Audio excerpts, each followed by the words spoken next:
There is a person in your life right now who steps back the moment you get close, and the more you try to reach them, the further away they seem to go. But what if this isn't a problem with the connection at all? What if it's actually the door in? Most people never find the way through because they keep knocking on the wrong side of the wall. Here is something almost nobody explains about the avoidant personality. They don't pull away because they don't care. They pull away because caring feels dangerous to them. And once you understand the private world living inside their mind, you won't have to chase them anymore, because they will be the ones who can't picture walking away. Stay with me for the next few minutes, because this is going to change how you see the people in your life who feel emotionally out of reach. And if you have ever cared about someone who runs the moment things get real, this might be one of the most useful things you ever hear. If any part of this is already clicking for you, type the word key in the comments. And if you want to understand people on a level most never bother to reach subscribe, because we go deep here every time. Now let's get into it. There is a whole world inside an avoidant person's mind that almost nobody ever sees. It is not empty. It is actually very full of longing, fear, quiet beauty, and old wounds that never fully closed. And the sad part is that most people who love an avoidant person spend all their energy trying to force their way through the wall, when the smarter move is to understand what's happening on the other side of it and speak directly to that instead. So let's start from the beginning. Where does avoidant attachment actually come from? When a child is very young, they need two basic things from the person raising them: safety and connection. They need to know that when they reach out, someone will respond, that when they cry, someone will come, that when they're afraid, they won't be left to handle it alone. This isn't a complicated emotional wish. It's a survival need built into every human being who has ever existed. But for some children, reaching out didn't bring comfort. It brought silence. Or worse, it brought annoyance, rejection, or a caregiver who was physically in the room, but emotionally somewhere else entirely. So the child's nervous system did what smart, adapting nervous systems do when they're trying to survive. It learned a rule. The rule was this: needing people is risky. Wanting closeness leads to pain. The safest path is to need as little as possible from anyone. Become your own island. Become so self-sufficient that no one can hurt you by leaving, because you never let them close enough to matter in the first place. That early adaptation becomes the blueprint. It becomes the operating system running quietly underneath the whole personality. By the time this child grows into an adult, they genuinely believe somewhere deep down that they don't need people the way other people seem to need people. They believe they're fine on their own. They believe closeness sounds nice as an idea, but always turns into a trap in real life. But here's the truth. The need for connection never actually disappeared. The longing never died. It just moved underground. It moved into a private fantasy world, because almost every avoidant person carries one: a rich, detailed, hidden inner world where connection feels safe, where love doesn't arrive with a list of demands, where closeness doesn't threaten their freedom, where they get to be fully themselves without the fear of being taken over, controlled, or let down. And the people who figure out how to speak to that inner world are the ones an avoidant person can't stop thinking about. They're the ones the avoidant keeps coming back to. Not because they were chased or pressured or talked into it, but because something about that person felt like their private fantasy made real. So what does that fantasy actually look like? The first layer is what you could call the fantasy of easy, effortless connection. In their inner world, there's a version of love that doesn't need constant explaining. You don't have to talk through every feeling in detail. You don't have to check in again and again. You don't have to negotiate every emotional moment like it's a meeting. Two people simply exist together in a way that feels light, natural, and free.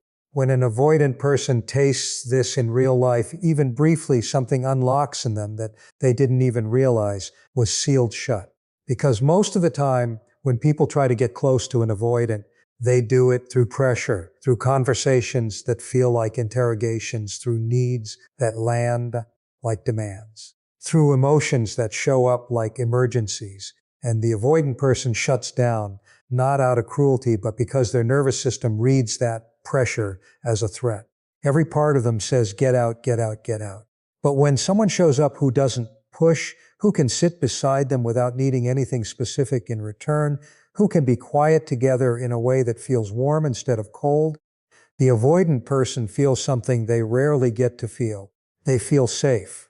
And for an avoidant, safety is where everything else becomes possible. So the first practical lesson here is this.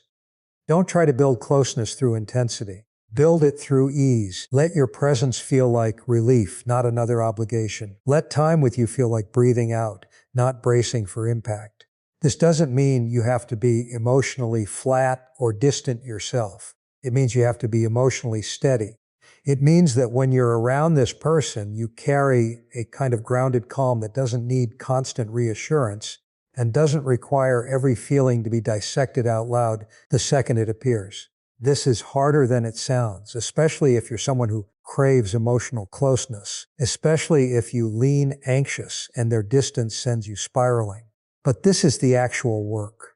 This is the single most important skill to build if you want something real with an avoidant person, because the moment they sense your emotional needs pressing in on them, part of them is already halfway out the door. And the moment they feel genuinely at ease around you, something remarkable starts happening. They begin to lean in on their own. The second layer of the avoidant fantasy is being truly understood without having to explain everything. This one runs deep, and it traces straight back to childhood. When you grow up in a home where your emotional needs were brushed aside or ignored, you learn quickly that explaining yourself doesn't actually help. You learn that saying, I'm scared, or I need you, doesn't bring comfort. It brings dismissal. Or it brings such a big reaction from the other person that suddenly the moment is about their response instead of your actual feeling. So you stop explaining, you turn inward. You build a rich private inner life that almost no one ever gets access to, and you become extremely sensitive to anyone who seems to understand you without forcing you to spell everything out. When an avoidant person meets someone like that, someone who seems to get them without cross-examining them, someone who picks up on meaning instead of demanding it be stated outright, it feels almost magical because it's so rare. Most people in their life have either pushed for more emotionally than they could give, or completely misread them along the way. To speak to this part of the fantasy, you need to build a skill that's also something of an art. You have to become someone who watches closely and speaks with precision. Someone who notices the small things, the way they light up when a certain topic comes up, the way they go quiet when something is bothering them, but they haven't decided to talk about it yet. The way certain places or situations seem to drain them, while others seem to open them up. And instead of asking, are you okay 20 times in a row, which feels like pressure to an avoidant person, you say something simple, like that looked like a lot, or you don't have to talk about it if you don't want to. These small, low-pressure acknowledgments land completely differently than big emotional conversations. They say, I see you, without asking for anything back. This is how you become someone an avoidant person feels understood by, not by forcing them open, but by making it so safe to be seen that they start opening up entirely on their own. And when an avoidant person begins opening up unprompted, without being pushed or coaxed, that is one of the most significant shifts that can happen in a relationship with them. It means their nervous system has started to file you under a different category. You're no longer read as a potential threat. You're becoming something closer to a safe harbor. The third layer of the avoidant fantasy is love that doesn't require them to disappear into it. This might be the most central fear sitting underneath almost all avoidant behavior. The fear of being swallowed whole, the fear of losing themselves inside someone else's needs. When they've gotten close to people before, whether in childhood or in past relationships, closeness usually came at a price. It arrived along with someone else's emotional needs flooding into every corner of their space, leaving no room left that was still just theirs. It came with expectations that felt suffocating. It came with having to manage someone else's feelings as if their own needs barely mattered. So somewhere along the way, they formed an equation in their mind. Closeness equals losing yourself. Getting close equals disappearing. And no part of them wants to disappear. So when they meet someone who somehow manages to be emotionally close without becoming emotionally overwhelming, someone who has their own life, their own passions, their own inner world, their own sense of self that doesn't bend and reshape itself just to fit what the avoidant wants, something breaks in that old equation.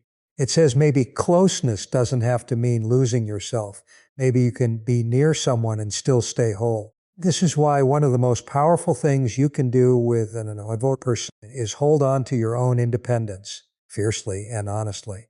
Not as a strategy, not as a game, but because you genuinely have a life that matters to you, goals that are yours, friendships that fill you up, interests that have nothing to do with this person at all. When the avoidant sees this, something shifts. Suddenly, you're not someone they need to guard themselves against.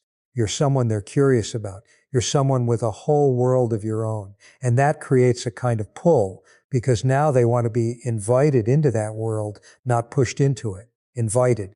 That's a small distinction, but it matters enormously. Push them toward closeness and they retreat. Build a life so genuinely full and interesting that they want to walk toward it, and they will. The fourth layer of the avoidant fantasy is what you could call the fantasy of the reliable constant. This one surprises people because on the surface, avoidants seem almost allergic to reliability. They seem to gravitate toward people who run hot and cold. They seem drawn to uncertainty and distance, and that pattern is real. But the reason behind it isn't what most people assume. It's not that they enjoy chaos, it's that chaos feels familiar. Uncertainty echoes the emotional climate of their early years, where love showed up inconsistently and you could never quite count on it being there.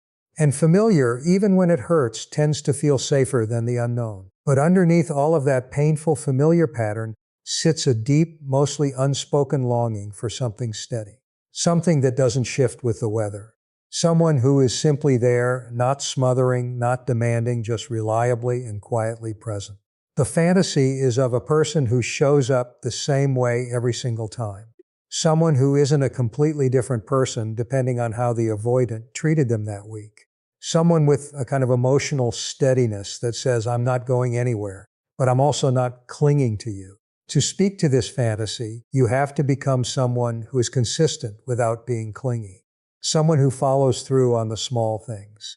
Someone who doesn't suddenly turn cold or withdraw in the moment the avoidant needs a little space. Someone who can give that space freely without turning it into a punishment, because avoidants are extremely attuned to emotional manipulation, even the subtle kind.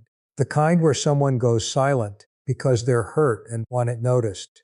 The kind where someone pulls back their warmth strategically just to make you chase them. The kind where someone's mood depends entirely on how much attention you handed them that day. Avoidants feel this sort of pressure almost like a physical weight, and it confirms every fear they already carry about closeness. It tells them, see, this is exactly why I don't let people in, this is what happens. But when someone stays consistent in a real unforced way, when their warmth doesn't rise and fall based on what you gave them yesterday, when they can genuinely offer space without resentment attached, this is so unusual to an avoidant person that at first they don't quite know what to make of it. It's so far outside what they've known that it can almost feel suspicious, which leads to something important. Once you start showing up this way, the avoidant will likely test it, whether they realize they're doing it or not. They'll pull back to see if you fall apart. They'll go quiet to see if you spiral. They'll disappear for a few days to see if you flood them with messages. In most cases, this isn't calculated manipulation. It's their nervous system checking the evidence, asking, is this person actually different, or did they just seem different at first? And the most powerful thing you can do in those moments is stay exactly who you are. Not cold, not punishing, just steady, just yourself, living your own life, available but never desperate. When they come back, and they usually do, don't turn it into a big event. Don't list off how worried you were for 4 days straight. Don't unpack every feeling you had while they were gone. Just be warm, just be normal. Just pick things back up with the same ease that's become your signature around them. And each time this happens, each time they pull away and you stay grounded, and they come back and find you still the same warm, steady person, something shifts in the wiring of their brain. The link between closeness and danger starts to loosen. Link between you specifically and safety starts to strengthen. This isn't a fast process. Don't expect results in a week. But it's a real one, and it works on a level far deeper than any conversation or confrontation ever could. The fifth layer of the avoidant fantasy is being chosen without being needed. There's a distinction here that matters enormously, and almost nobody understands it. Avoidants don't want to be needed. Being needed feels like a trap to them. It feels like a responsibility they never signed up for. It feels like someone has tied their own happiness to your behavior, which means you now hold power over them, which means they have to manage your feelings, which means their freedom is gone. But being chosen is different. Being chosen means someone looked at every option in front of them and picked this one. Not out of desperation, not out of fear, not because there was no one else, but out of a genuine, clear-eyed preference. Nothing is more attractive to an avoidant than someone who clearly has options and keeps choosing them anyway. Not in a loud or performative way, but in that quiet, unmistakable way that only comes from real security. When your energy and your actions communicate that you're not with this person out of fear of being alone, that you have a full life and would be fine without them, but you enjoy this with them and choose it freely, it's magnetic to an avoidant. It lifts the guilt. It lifts the pressure. It removes the sense that your entire happiness rests on their shoulders. And suddenly they can relax into the connection because no one's well-being depends on it. This is why one of the worst things you can do with an avoidant person is make them feel like they are your everything. Even if it's true, even if you feel it in every cell of your body. Communicating that level of dependency makes the avoidance nervous system read it as danger, and it starts quietly calculating an exit. Not because they're cruel, not because they don't care about you, but because their deepest programming insists, if I become that important to someone, I'll lose myself, I'll be controlled, I'll be consumed, I have to get out. But when you operate from a place of genuine wholeness, genuine sufficiency, when you love them without needing them to complete you, when you choose them while knowing you could choose otherwise and still be fine, that's the exact frequency they were built to respond to. It speaks straight to the deepest layer of their fantasy. Now here's something that often gets left out of conversations about avoidant attachment. The role that physical and shared experience plays in reaching an avoidant person. Avoidants often process and feel things more through experience than through words. Conversations centered on feelings can feel threatening to them because words force them to name and explain what's happening inside. And for an avoidant, that can feel like being put on the spot, like being pushed into vulnerability faster than they're ready for. But shared experience is different. Doing things together, building memories, moving through the world side by side without the relationship itself constantly being the center of attention, this is remarkably powerful with an avoidant person. When you do something genuinely fun or adventurous or even just pleasantly ordinary together, you're adding to the library of lived experience they have of you. You stop being just someone they talk to. You become someone who was actually there when something happened. You get woven into their experience of the world in a way that's far harder to brush aside than words alone ever could be. And here's what's particularly interesting. When an avoidant starts linking you with good experiences instead of emotional pressure or heavy conversations, something begins to change in how they think about you when you're not around. You stop being tied to discomfort and start being tied to something closer to joy. And that shift matters enormously because avoidants, when they feel close to someone, often feel torn about it. Part of them wants it, and part of them is scared of it. What tips the balance is the overall emotional pattern they've built up around you. Is thinking about you mostly a good feeling or mostly a complicated one?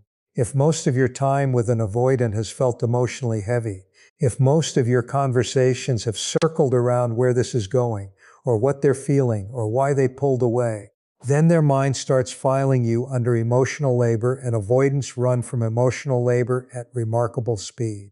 But if most of your time together has felt genuinely enjoyable, genuinely light, genuinely connecting without being invasive, then you start becoming someone they actually miss. Someone they think of when something good happens. Someone they want to call when they hear something funny. That's the emotional signature you want to build. Let's talk about the role mystery plays in the avoidance inner world, because this is something most people badly underestimate. Avoidants tend to be intensely curious people. They usually carry rich inner worlds themselves, and they're drawn to people who carry rich inner worlds too. There's a particular kind of person who completely captivates an avoidant, and it's the one they feel they haven't fully figured out yet. Not confusing, not unpredictable in a game-playing sense, but in the sense that every conversation uncovers something new. There's always another layer. There's always more to find. When you lay everything out immediately, when you share every feeling and every thought and your entire history within the first few weeks, it might feel like you're building closeness, and with some people, in some relationships, you would be. But with an avoidant, you're actually stripping away one of the strongest pulls they have toward you. You're removing the mystery, the thing that keeps their mind returning to you. This isn't about being secretive or holding things back on purpose. It's about having so much genuine depth, so much real life, that you simply couldn't reveal it all quickly, even if you tried.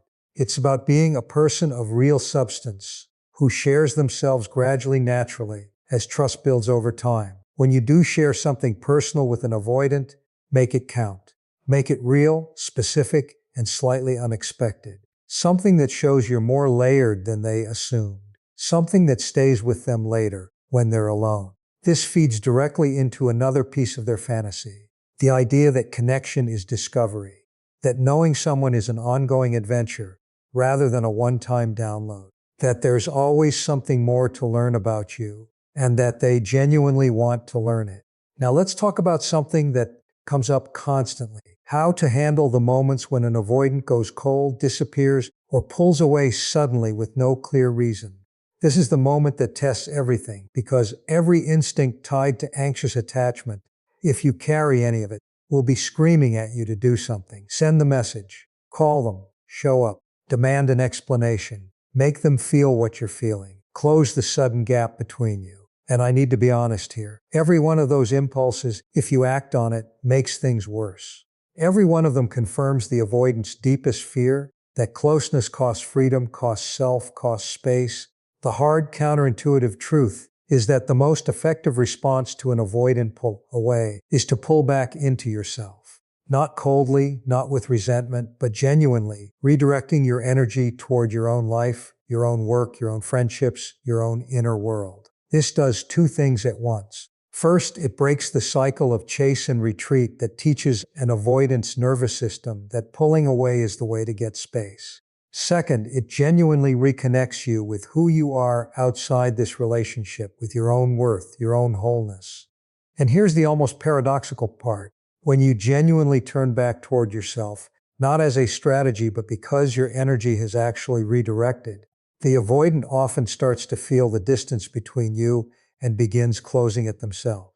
Because what they wanted was space, not abandonment. Room to breathe, not to lose you entirely. And when they sense you're not falling apart without them, when they sense you have a full life and you're living it, that pull kicks back in. They start wondering what you're up to. They start missing how easy being around you felt. They start reaching out. And when they do, you meet it warmly, naturally, without making them pay for time they were gone. This isn't weakness. It's real emotional intelligence. It's playing the long game the right way.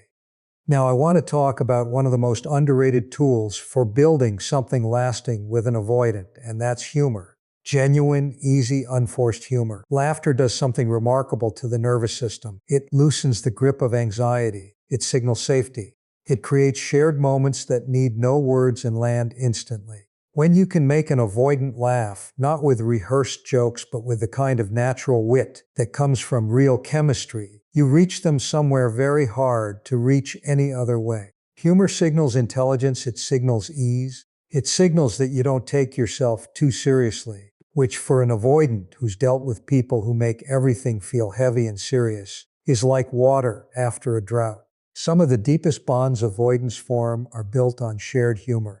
A single inside joke can carry more weight in an avoidant relationship than an hour of emotional talk, because it belongs only to the two of you. It's closeness without weight, intimacy without pressure. Work on being genuinely funny and genuinely light around this person.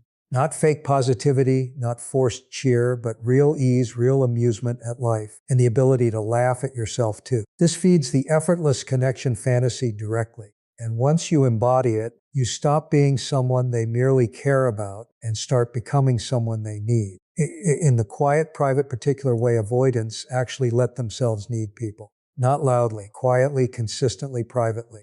Let's go a bit deeper now into something most conversations about avoidant attachment skip entirely. What happens inside an avoidant's mind when they're actually falling for someone? Because avoidants do fall. They do connect. They sometimes love more intensely than they'll ever admit to the person they love. But the process looks nothing like what most people expect. For someone secure or anxiously attached, falling for someone usually creates a pull toward more closeness, more time together, more sharing. Love creates momentum toward the other person. For an avoidant, the experience can start out almost the opposite. Love creates momentum away from the person because love means vulnerability. Love means this person now has the power to hurt me. Love means I've handed someone control over my emotional state, which is exactly what I've spent my whole life trying to avoid. So the avoidant who is actually falling for you might suddenly grow more distant, more guarded, quicker to find fault, or downplay the connection. This isn't rejection, it's fear. It's their oldest, most deeply wired defense switching on. Once you understand this, it completely reframes how you read their behavior. Instead of interpreting withdrawal as they don't want this, you can start reading it as this is becoming real for them, and they don't know what to do with that yet. And what actually works here isn't verbal reassurance. Saying, I won't hurt you doesn't land, because words don't reach the nervous system. What reaches it is steady, repeated experience over time. You keep being yourself, you keep being warm, you keep being steady, you keep living your own life, you keep making the time you spend together light and real and good. And slowly, bit by bit, their nervous system starts updating its old files, starts to consider maybe this is different, maybe it doesn't have to go the way it always went before. And one day, with no big conversation or declaration, you look up and realize the avoidant is fully there, quietly, genuinely there. Not because you chased them down, not because you talked them into it, but because you built the conditions where their heart could actually stay. There's one more thing worth covering. The avoidant's private picture of an ideal relationship. Understanding what they actually dream of can reshape your whole approach. In their private imagination, avoidants often picture a partnership that looks something like this. Two whole people, each with their own life, their own work, their own sense of purpose, who come together regularly in a way that feels warm, genuine, and enjoyable. Who give each other space without resentment or suspicion. Who don't need to define everything right away. Who trust each other quietly without needing constant reassurance. Who can be honest without turning it dramatic. Who can disagree without it becoming a catastrophe. Who choose each other daily, not out of obligation, but because it still feels good. This isn't a cold vision. It isn't the picture of someone who doesn't want love. It's actually a genuinely beautiful, mature, sustainable model of a relationship. The problem is that most people trying to reach an avoidant are working from a totally different template. One where love means merging, where intimacy means constant access, where closeness means two lives folding into one. Those two templates rarely fit together, which is exactly why so many relationships with avoidant people end in confusion and pain. Not because the connection wasn't real, but because both people were picturing entirely different versions of what love should look like. When you can genuinely shift your own template, when you can genuinely value a love that leaves room to breathe, when you can find real beauty in two whole people choosing each other instead of two halves fusing into one, you're no longer just tolerating what an avoidant needs. You're actually meeting them there. And something in them can feel that. It changes everything. Now, there are certain kinds of conversations that work with avoidance and certain kinds that don't. The ones that don't work include asking outright, where is this going? Making your feelings their responsibility by saying things like, you make me feel insecure. Using language that implies they owe you something emotionally. Raising problems while emotions are already running high. Long circular talks about the relationship itself that never land anywhere. and pushing for resolution or answers before they've had time to sit with things. These conversations don't fail because avoidants can't handle emotional depth. They're often capable of remarkable emotional depth. They fail because the framing triggers the defense system. The moment an avoidant feels cornered, the moment a conversation feels like it has an agenda, they shut down. You get surface-level answers. They agree to things they don't mean, just to end it. Or they vanish afterward, and you end up further away than before. The conversations that do work include sharing something personal about yourself first, without asking for anything in return. Saying something honest without turning it into a demand. Bringing things up lightly instead of with heavy gravity. Talking about ideas or experiences or observations that happen to carry emotional weight, rather than being explicitly about the relationship. Being genuinely curious about their perspective without fishing for reassurance. When avoidants sense that a conversation is about real connection and mutual curiosity, rather than about managing your needs, they show up, they open up. They become some of the most thoughtful, honest people you'll ever talk to, because once they decide to go there, they go deep. The goal isn't to force that door open. It's to build the conditions where they choose to walk through it themselves. Now, I want to touch on something both practical and important.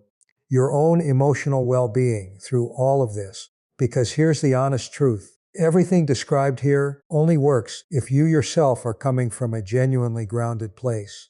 The ease, the steadiness, the independence, the ability to offer space without resentment, none of it is possible if you're operating from a place of deep fear, anxiety, and unmet need.